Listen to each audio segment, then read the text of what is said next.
Assalamualaikum warahmatullahi wabarakatuh. Perkenalkan, nama saya Nabila Ratu Aisyah dari kelas manajemen 2022I. Di sini saya akan mempresentasikan atau menjelaskan mengenai materi yang telah saya buat yang berjudul Pola Kegiatan Perekonomian pada mata kuliah Ekonomi Mikro semester 2. Latar belakang ekonomi mikro dapat dikatakan sebagai gambaran tentang perilaku konsumen berupa rumah tangga atau perusahaan beserta penentuan harga pasar atas produk yang dihasilkan, baik barang atau jasa. Hal ini meliputi pertumbuhan ekonomi, tingkat pengangguran, jumlah uang yang beredar, laju inflasi, stabilitas harga, perdagangan internasional, serta kebijakan perekonomian yang mempengaruhi rumah tangga, perusahaan, dan pasar. Dari penjelasan singkat tersebut, kita mengetahui bahwa cangkupan ekonomi makro lebih luas daripada ekonomi mikro. Hal ini menjelaskan bahwa ekonomi makro dijalankan oleh negara dalam cangkupan global. Secara garis besar, ekonomi dapat dibedakan menjadi 3 bentuk, yaitu ekonomi pasar, ekonomi campuran, dan ekonomi perencanaan pusat. Pelaku utama dalam kegiatan ekonomi dalam suatu masyarakat yaitu yang pertama interaksi antara pelaku kegiatan ekonomi dalam sistem pasar. Yang kedua, kebaikan dan keburukan sistem pasar.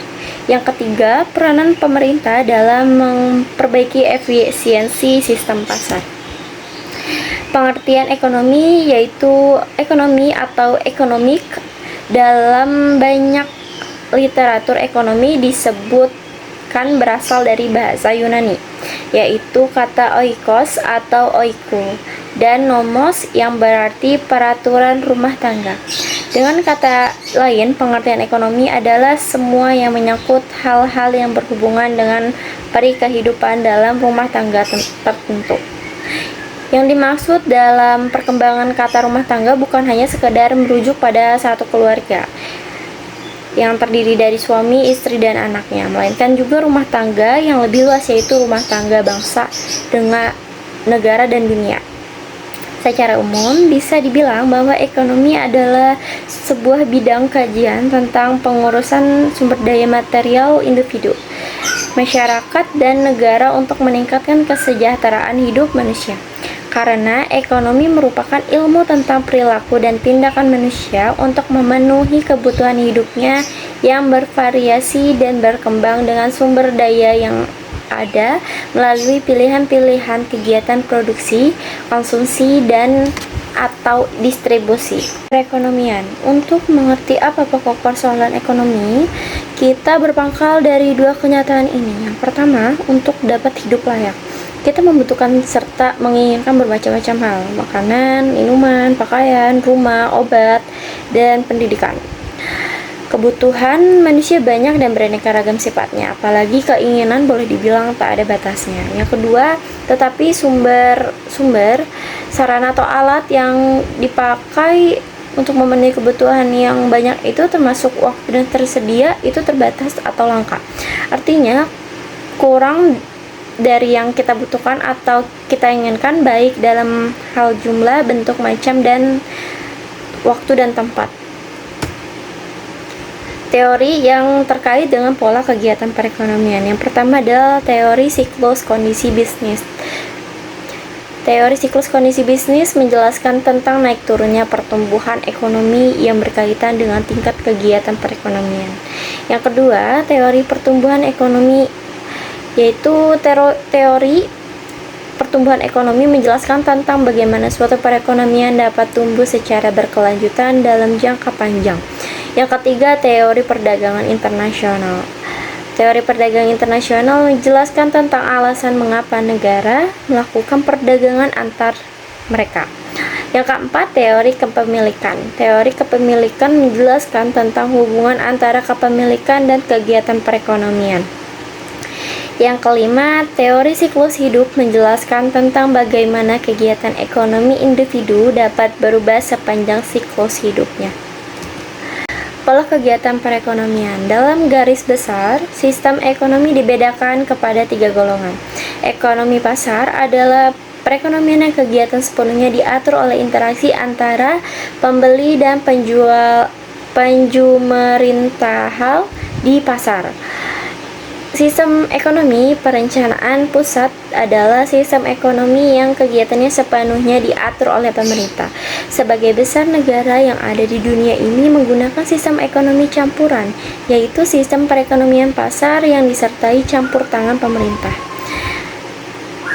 Apabila diperhatikan cara kegiatan ekonomi di negara maju seperti Amerika Serikat, Jepang, Jerman, dan Inggris, maka dengan jelas akan dapat dilihat bahwa keinginan masyarakat merupakan faktor yang utama di dalam menentukan jarak kegiatan ekonomi di negara tersebut.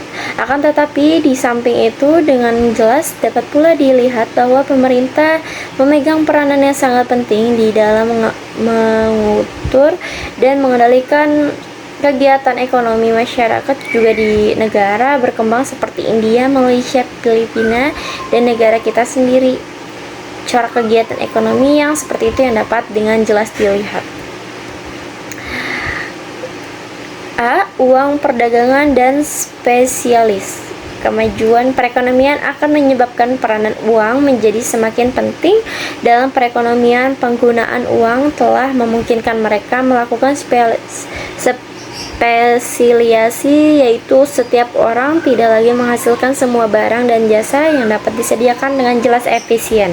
Keuntungan dari spesialisasi: yang pertama, spesialisasi mempertinggi efisiensi pengembangan faktor produksi. Dalam spesialisasi, seorang pekerja atau tenaga ahli akan digunakan pada kegiatan yang sesuai dengan keahliannya. Dengan cara ini, faktor produksi akan digunakan dengan lebih efisien. Yang kedua, spesialisasi mempertinggi efisiensi produksi, berarti biaya produksi rata-rata bertambah rendah. Spesialisasi menyebabkan berbagai masyarakat tidak perlu lagi membeli alat produksi yang sama jenisnya. Spesialisasi mendorong perkembangan teknologi. Spesialisasi menyebabkan peranan berbagai barang menjadi bertambah luas. Untuk memenuhi kebutuhan ini, para pengusaha akan berusaha menggunakan teknologi produksi yang lebih baik dan lebih tinggi produktivitasnya. Yang kedua, pelaku kegiatan ekonomi. Yang pertama adalah perusahaan. Perusahaan adalah organisasi yang dikembangkan oleh seorang atau sekumpulan orang dengan tujuan untuk menghasilkan berbagai jenis barang dan jasa yang dibutuhkan masyarakat. Seorang atau sekumpulan orang tersebut dikenal sebagai pengusaha. Mereka adalah orang yang memiliki keahlian, keusahawan, dan kegiatan mereka dalam perekonomian ialah mengorganisasi faktor produksi secara demikian rupa sehingga berbagai jenis barang dan jasa yang diperlukan rumah tangga dapat diproduksi dengan cara yang sebaik-baiknya. Tujuan mereka yang utama adalah memperoleh keuntungan dari usaha mereka. Jumlah barang yang perlu diproduksi dan bagaimana cara memproduksi selalu dipertimbangkan berdasarkan keinginan untuk mencapai untung yang maksimum. Yang kedua adalah pemerintah. Pemerintah adalah badan pemerintah yang diberi tugas untuk mengatur kegiatan ekonomi. Badan seperti itu termasuk berbagai departemen pemerintah. Badan yang mengatur penanaman modal, bank sentral, parlemen, pemerintah daerah, angkatan bersenjata, dan sebagainya. Badan tersebut akan diawasi kegiatan rumah tangga dan perusahaan supaya mereka melakukan kegiatan dengan cara yang wajar dan tidak merugikan masyarakat secara keseluruhan. Di samping mengatur dan mengawasi kegiatan ekonomi rumah tangga dan perusahaan, pemerintah melakukan sendiri beberapa kegiatan ekonomi. Ekonomi yang dilakukan pemerintah adalah kegiatan menguntungkan kepada pihak swasta. Salah satu kegiatan yang demikian adalah kegiatan mengembangkan prasarana ekonomi seperti jalan-jalan, jembatan, pelabuhan, dan lapangan terbang. Prasarana tersebut penting sekali, artinya dalam mengembangkan kegiatan ekonomi yang lain, tetapi biayanya sangat mahal dan ada kalanya modal yang ditanamkan tidak dapat diperoleh kembali. Yang ketiga, siklus aliran pendapatan. Siklus aliran pendapatan biasanya hanya menunjukkan bentuk aliran pendapatan barang serta jasa pengeluaran antara sektor rumah tangga dan sektor perusahaan. Sektor rumah tangga merupakan pemilik faktor produksi yang akan menawarkan sumber daya kepada para pengusaha, dan para pengusaha menyambut tawaran tersebut karena mereka memerlukan faktor barang atau jasa. Penawaran dan penggunaan faktor produksi tersebut akan mewujudkan dua macam aliran, yaitu aliran barang dan uang. Sektor perusahaan akan memberikan pendapatan kepada jenis sumber daya, yaitu tenaga kerja, mendapat upah dan gaji, tanah dan mendapat sewa, modal mendapat bunga, dan keahlian keusahawan memperoleh keuntungan. Aliran dari berbagai jenis pendapatan dari sektor perusahaan ini adalah aliran yang bentuk uang. Sektor perusahaan dan sektor rumah tangga dalam dua jenis kegiatan sebagai berikut. Yang pertama, menentukan jenis barang dan jasa yang perlu diproduksi untuk memenuhi kebutuhan. Yang kedua, masyarakat menentukan bagaimana faktor produksi akan dialokasikan ke berbagai kegiatan produksi. Mekanisme pasar. Mekanisme pasar adalah sistem yang mencakup efisien di dalam mengalokasikan faktor produksi dan mengembangkan perekonomian. Beberapa kebaikan mekanisme pasar. Yang pertama, pasar dapat memberi informasi yang lebih tepat. Pasar memberi perangsang untuk mengembangkan kegiatan usaha. Pasar memberi perangsang untuk memperoleh keahlian modern. Pasar mengalahkan penggunaan barang dan faktor produksi secara efisien. Barang memberikan kebebasan yang tinggi kepada masyarakat untuk melakukan kegiatan ekonomi. Yang kedua, beberapa kelemahan dari mekanisme pasar. Yang pertama, kebebasan yang tidak terbatas menindas golongan tertentu. Kegiatan ekonomi sangat tidak stabil keadaannya. Sistem pasar dapat menimbulkan monopoli. Mekanisme pasar tidak dapat menyediakan beberapa jenis barang secara efisien. Kegiatan konsumen dan produsen mungkin menimbulkan eksternalitas dan merugikan. Kegagalan pasar dan campur tangan pemerintah. Dalam ekonomi mikro, istilah kegagalan pasar tidak berarti bahwa sebuah pasar tidak lagi berfungsi.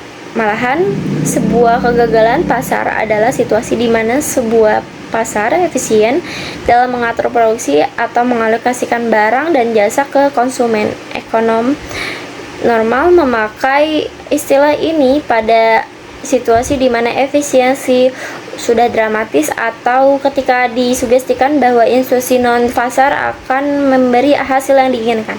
Di sisi lain, pada konteks politik, pemegang modal atau saham menggunakan istilah kegagalan pasar untuk situasi saat pasar dipaksa untuk tidak melayani kepentingan publik, sebuah pernyataan subjektif atau biasanya disebut dari landasan moral dan sosial.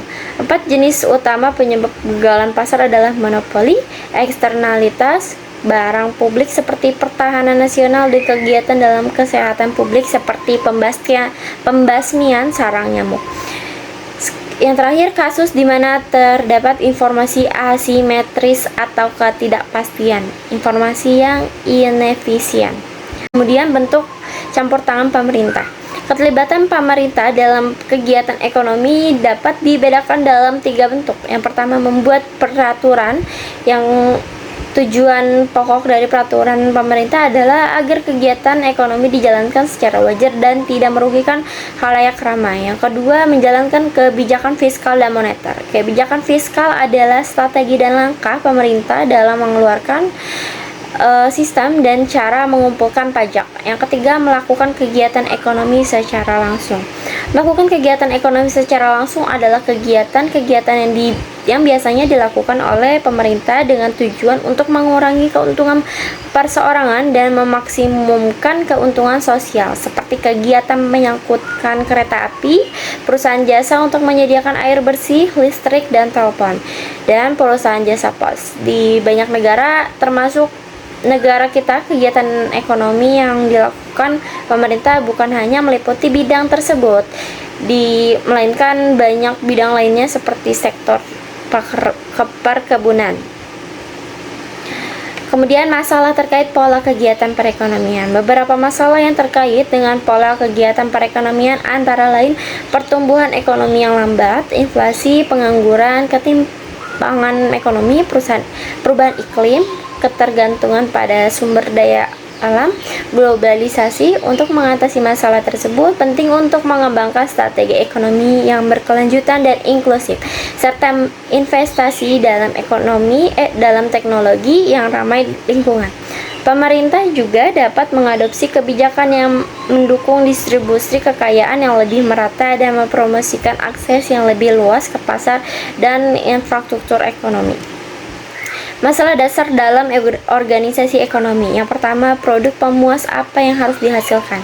Persoalan ini merupakan sangat penting karena merupakan faktor utama dalam menentukan corak penggunaan faktor produksi, di mana barang atau jasa dibutuhkan sangat banyak jenis dan coraknya, mulai dari barang yang sederhana sampai barang yang sangat kompleks, sehingga perlu menentukan jenis barang atau jasa yang diperlukan dan dapat memuaskan, serta bagaimana menentukan berbagai jumlah produksi barang atau jasa tersebut. Kedua, bagaimana produksi yang harus dihasilkan. Untuk menghasilkan barang atau jasa, beberapa kemungkinan, misalnya dalam kegiatan pertanian, dapat memproduksi barang tertentu menggunakan faktor produksi, yaitu seperti tanah yang luas, atau dapat menguranginya dengan menggunakan faktor lebih banyak dan menggunakan teknologi yang lebih tinggi. Yang ketiga, faktor produksi yang dihasilkan perlu menjadi pertimbangan, sebab komoditi yang dihasilkan adalah untuk masyarakat. Untuk itu, perlu menganalisa komoditi yang dihasilkan, bagaimana cara mendistribusikannya. Persoalan ini perlu melakukan langkah, yaitu membuat analisa pendapatan yang dihasilkan rumah tangga sebagai penyedia faktor produksi, seperti beberapa harga tanah, upah, tenaga kerja, bunga, dan keuntungan. Dengan demikian akan menjawab persoalan bagaimana pendapatan rumah tangga dapat didistribusikan sesuai dengan kecilnya ketersediaan faktor produksi yang dihasilkan. Semakin kecil faktor produksi yang dihasilkan, maka semakin kecil barang yang akan dikonsumsi atau sebaliknya. Kemudian yang terakhir, kesimpulan. Dari pembahasan di atas dapat disimpulkan bahwa secara garis besar sistem ekonomi dibedakan menjadi 3 golongan, yaitu ekonomi pasar, ekonomi campuran, sistem ekonomi perencanaan. Pusat keuntungan dari spesialisasi, yaitu spesialisasi tinggi efisiensi penggunaan faktor produksi, kemudian spesialisasi pertimbangan efisiensi produksi, kemudian mendorong perkembangan teknologi perilaku kegiatan ekonomi, dibedakan menjadi 3 golongan, yaitu rumah tangga, perusahaan, dan pemerintah. Terus kebaikan mekanisme pasar. Pasar dapat memberi informasi yang lebih tepat. Pasar memberi perangsang untuk mengembangkan kegiatan usaha. Pasar memberi perangsang untuk memperoleh keahlian modern. Pasar mengalahkan penggunaan barang atau faktor produksi secara efisien. Pasar memberikan kebebasan yang tinggi kepada masyarakat untuk melakukan kegiatan ekonomi. Beberapa kelemahan dari mekanisme pasar: kebebasan yang tidak terbatas menindas golongan tertentu, kegiatan ekonomi sangat tidak stabil keadaannya, sistem pasar dapat menimbulkan monopoli, mekanisme pasar tidak dapat menyediakan beberapa jenis barang atau barang secara efisien. Cukup sekian presentasi yang bisa saya sampaikan, kurang lebihnya saya mohon maaf. Terima kasih.